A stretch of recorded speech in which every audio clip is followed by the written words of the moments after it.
Press మిత్రులకు media మిత్రులందరూ కూడా నమస్కారం. నర్సంపేటలో పూట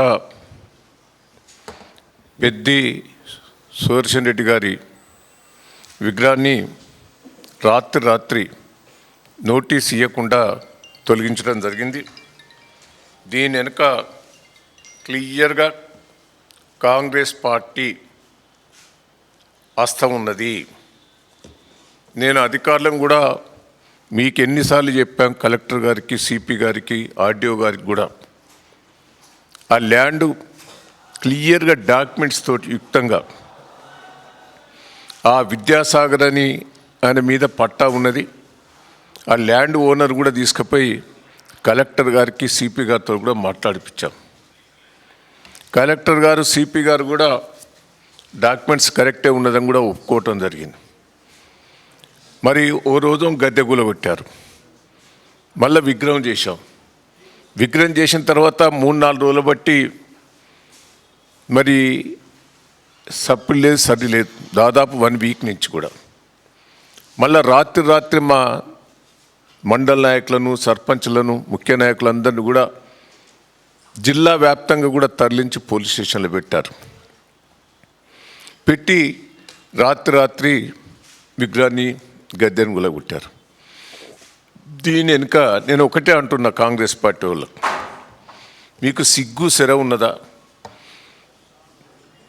మీ ప్రభుత్వమే కదా అధికార లాంఛనంతో ఆయన గౌరవం కాపాడారు. ఆయన ఉద్యమకారుడు, తెలంగాణ కోసం పోరాటం చేసి దెబ్బలు తిన్నాడు, జైలుకు పోయిండు. ఇలా ఆ అవస్థతోటే ఆయన చనిపోయాడు, ఆ ఇబ్బందులతోటే చనిపోయాడు. డాక్టర్లు కూడా చెప్పారు ఆయన మీద ఒంటి మీద దెబ్బలు ఉన్నాయి, తలకాయకు దెబ్బలు తాకినాయి, కాళ్ళకు దెబ్బలు తాకినాయి. అవన్నీ కూడా ఈరోజు ఇబ్బందికరమైన పరిస్థితి వచ్చి ఆయన చనిపోవడం జరిగింది. ఆయనకు టెన్షన్ కూడా ఉన్నది, ప్రభుత్వం పెట్టే టెన్షన్తో కూడా చనిపోయాడు. నేను వాటన్నిటికి మేము జోలికి పోలే. ఎప్పుడు కూడా మేము క్లియర్గా చెప్పాం కలెక్టర్ గారికి, సిపి గారికి, అధికారులందరికీ కూడా, మీరేమైనా ఉంటే మీరు నోటీస్ ఇవ్వండి, మేము లీగల్గా తెలుసుకుంటాం. ఒక నోటీస్ ఇయ్యరు, ఏమి ఇయ్యరు. రాత్రి కూలగొట్టిందంటే ఎంత దౌర్జన్యమో, సిగ్గు చెర ఉన్నదా మీకు ఈ ప్రభుత్వానికి? నేను అధికారులకు కూడా చెప్తున్నా, మీరు ఏదో ప్రభుత్వంలో ఉన్న వాళ్ళు చెప్పిన వాళ్ళ మీద మీరు అనవసరంగా మీరు తీసేసుడు కూడా రేపు మా ప్రభుత్వం వచ్చుడు ఖాయం. తీవ్రంగా ఉంటుంది, దయచేసి చెప్తున్నా, తీవ్రంగా ఉంటుంది. నర్సంపేటలో ఎన్నో విగ్రహాలు పెట్టారు, ఏదైనా పర్మిషన్ తీసుకున్నారా వాళ్ళు? ఈయనకు ల్యాండ్ ఓనర్ వచ్చి క్లియర్గా చెప్పారు, హాస్పిటల్ కట్టించింది ఆయనే. హాస్పిటల్ పేరు పెట్టాలనేదే ప్రజల డిమాండ్. అది ఆ నర్సంపేటలో గ్యాస్ తీసుకొచ్చింది ఆయనే, నీళ్లు తీసుకొచ్చింది ఆయనే, గోదాములు కట్టింది ఆయనే, రైతులను ఆదుకున్నది ఆయనే. అసుంటి వ్యక్తి మహానుభావుడు చనిపోతే ఇప్పుడు రాజకీయం చేసి కూలగొట్టడం హీనమైన చర్య. నేను ఇప్పటికి కూడా ప్రభుత్వాన్ని, అధికారులను డిమాండ్ చేస్తున్నా, ఆ విగ్రహాన్ని మళ్ళీ ఎక్కడ పెట్టిందో అక్కడ పెట్టాలి.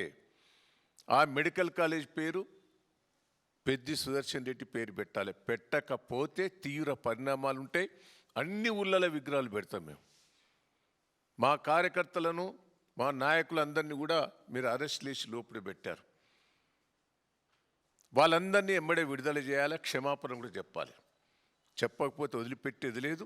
వరంగల్ జిల్లా అంతా, తెలంగాణ రాష్ట్రం అంతా కూడా ఉజ్జృంభిస్తాం. మీ సంగతి ఏందో చూపెడతాం. పెద్ది సుదర్శన్ రెడ్డి చనిపోయినప్పుడు చూశారు, లక్షల మంది, ఎవరికి రాలే, లక్షల మంది వచ్చారు, రాజకీయాలకు అతీతంగా వచ్చి చేశారు. మరి ఎందుకు ఈ కాంగ్రెస్ పార్టీ వాళ్ళకు, నాయకులకు ఈ కుట్ర? దయచేసి ఇప్పటికైనా మీరు మార్పు తెచ్చుకొని ఇమ్మీడియట్లీ ఆ విగ్రహం అక్కడ పెట్టాలి. రేపు కూడా నర్సంపేటకు మేము అందరం పోతాం. తీవ్ర పరిణామాలు ఉంటాయని కూడా ఈ సందర్భంగా తెలియజేస్తున్నాం.